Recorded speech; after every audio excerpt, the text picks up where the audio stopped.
Wiki ijayo siku ya Alhamisi tutakuwa na ibada tarehe 1 ambayo ni Mei Mosi. Tarehe 1 mwezi wa 5 inaitwa Mei Mosi. Tutakuwa na ibada mahali hapa saa 2 asubuhi. Ni ibada ya kuombea kazi na vitendea kazi. Kwa nini tuombee kazi zetu za mikono? Kwa nini? Ukisoma kitabu cha Hagai sura ya 2 na ule mstari wa 4, anasema, lakini sasa uwe hodari, Zerubabeli, asema Bwana, nawe uwe hodari, Yoshua mwana wa Yehosadaki, kuhani mkuu. Nanyi uweni hodari, enyi watu wote wa nchi hii, asema Bwana, mkafanye kazi, kwa kuwa mimi ni pamoja nanyi, asema Bwana wa majeshi. Kwa ukisoma hii Hagai unaona Bwana anaweka msisitizo juu ya kufanya kazi. Kwa swala la kufanya kazi za mikono ni swala la kiroho kabla ya kuwa swala la kimwili. Kwa Mungu hakuumba mwanadamu akae bila kufanya kazi. Ndio maana ukisoma Mwanzo sura ya 2, Bwana alimweka Adam kwenye bustani ya Edeni ailime na kuitunza. Hakumweka ndani ya bustani ya Edeni ale bila kufanya kazi.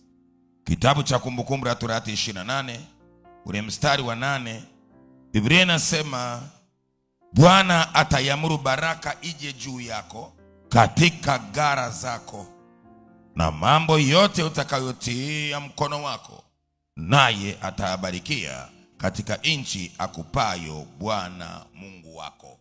Kwa hapa Bwana anaeleza waziwazi kwamba kazi yoyote ya mikono ambayo utakwenda kuifanya, ili mradi imetamkiwa baraka, inakwenda kubarikiwa.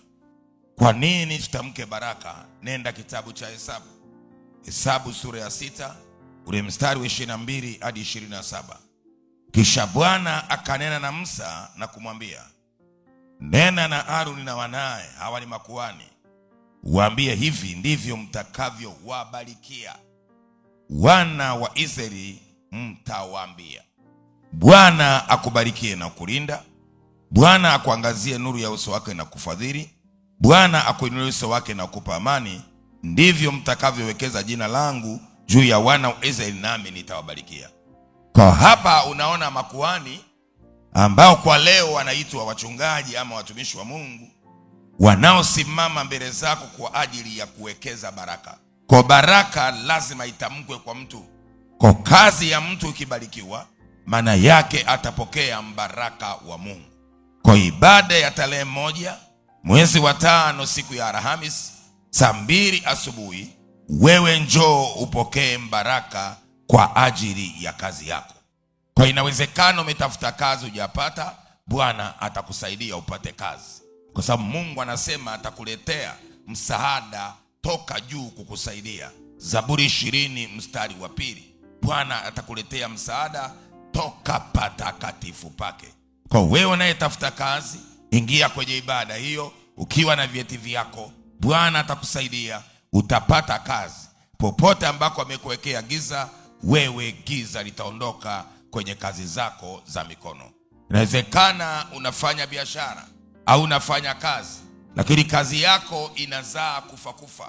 Ukisoma kitabu cha Wafalme wa 2 ile sura ya 2 mstari wa 19 hadi 22, unaona watu wa mjini walimwendea nabii Elisha, wakamwambia, hapa tuka hapo tunapolima, hapa tuka hapo tunapofugia, hapa tunakaa hapo tunapozalishia mali, hapafai, kwa sababu ardhi yake, nchi yake inazaa mapooza, inazaa kufa. Kwa Elisha akaenda mahali pale, akafika kwenye chanzo cha uharibifu kilikuwa kwenye chemichemi za maji. Akaenda kwenye chemichemi za maji, akaenda akaweka chumvi mule ndani ya chemichemi za maji. Biblia inasema kazi ya chumvi ni kuleta radha. Akaleta radha kwenye yale maji na akaitamkia ile nchi, akaiambia, kuanzia sasa hautazaa kufa, hautazaa mapooza. Sababu nyingine ya kuombea kazi zetu za mikono, Ukisoma kitabu kile cha maandiko matakatifu, kitabu cha Waamuzi sura ya 6, soma yote utaweza kuona mahali pale. Kwa hapa tunaona wana wa Israeli wakati wamelima mashamba walivuna wengine, wakati wamefuga walipata faida wengine. Biblia inasema mkono wa Wamidian. Kwa mimi ninachotaka ukiangalia hapa ni huu mkono ambao unachukua riziki za wana wa Israeli. Inawezekana na wewe kwenye kazi zako kuna mkono unaochukua riziki zako. Kwa tunapoiombea kazi yako, maana yake ule mkono ulionyoshwa kinyume kushika kazi zako, kushika biashara zako, hautashika tena. Kwa nini? Kwa sababu Mungu atakutetea dhidi ya maadui zako. Isaya 54:17 anasema kila silaha itakayofanyika juu yako haitafanikiwa. Kwa hiyo tarehe 1 siku ya Mei Mosi, saa 2 asubuhi mpaka saa 6, wewe uliyenisikia, njoo kwenye ibada na vitendea kazi vyako. Una jambo lako unataka tulisukume kwa maombi, njoo tukuombee. Tutaomba kwa ajili yako. Wewe ni mfanyabiashara, wewe ni mfanyakazi, wewe unatafuta riziki, mambo yako hayaendi, ni siku ya Mungu kusimama na wewe, kukusaidia ndani ya miezi hii iliyobaki kabla ya mwaka kukamilika. Yeremia 33:3 anasema, niite nami nitakuitikia.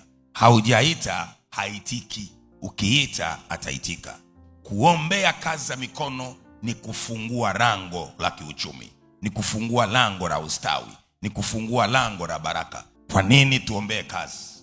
Tunapoombea kazi, Mungu atakuondolea hali mbaya ya kiuchumi, atakuondolea mahangaiko. Kuna watu mnahangaika toka Januari to Desemba, unahangaika. Yeremia 17:5 hadi ule mstari wa 8.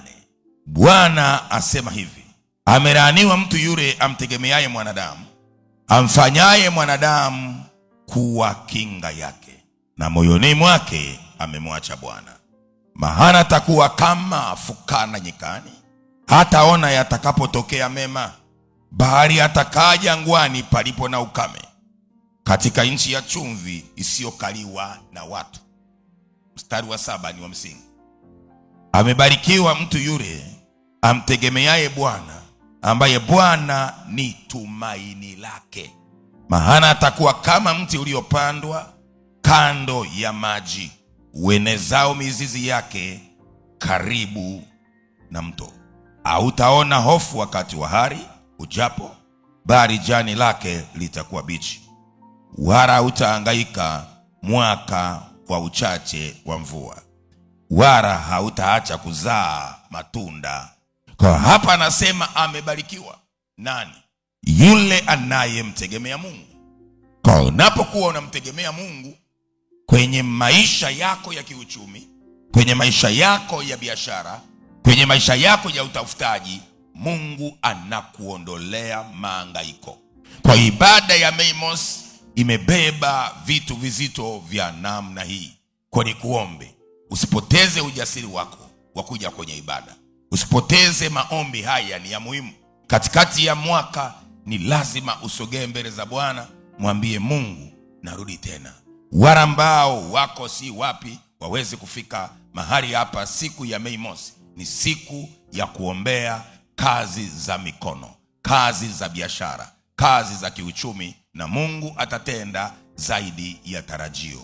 Mungu akubariki, Mungu akuinue. Jinsi ya kufika: panda gari mpaka Mbagala Zakiem, utachukua bajaji hadi kanisani. Unaitumia njia ya Kigamboni Vikunai, shuka kanisani. Ukiuliza mtu yoyote kanisani kwa mchungaji Katunzi, utakuwa umefika.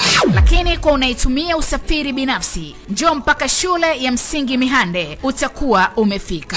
Inawezekana, yote Bwana anayo.